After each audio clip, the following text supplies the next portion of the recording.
Today we talked about listening leverage and some of the key points we made. What or who we are really competing against, right? And that's when it comes to our clients' attention, who we're competing against. Could be reality TV, could be vacation, could be all kinds of things.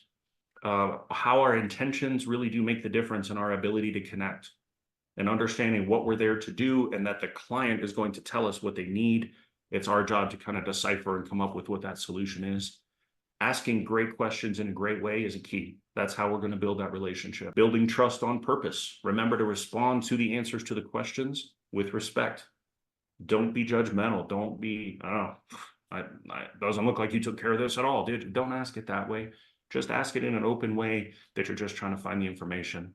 And then last but not least, remember that everything we do for our client is sending a message. What message are you sending? What would you say is your max time to wait? Yeah, so, in that event where the client's super busy and I'm just trying to get to do my part, I'm going to give a time frame of, hey, 5-10 minutes. At the 10-minute mark, if I haven't heard from them, and I'll tell you, most of the time when I try this, they just set the phone down for a second and give me the time right then, because what they don't want is they don't want me sitting in the truck instead of working on the problem, right? Mm-hmm.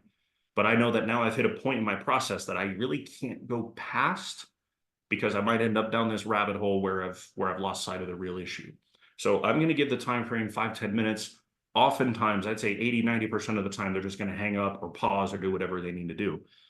Otherwise, at about the 10-minute mark, I might come back up and try the door again and just say, hey, just want to let you know we're kind of at a stopping point, and when would be a better time for me to come back? And that's going to be a tougher question to ask. You make sure that there's no like sarcasm or attitude in your voice when you ask that one.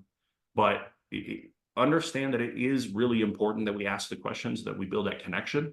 And if they're not going to give us the chance to do that, we should tip the scales on our favor and try to do it at a time when we can.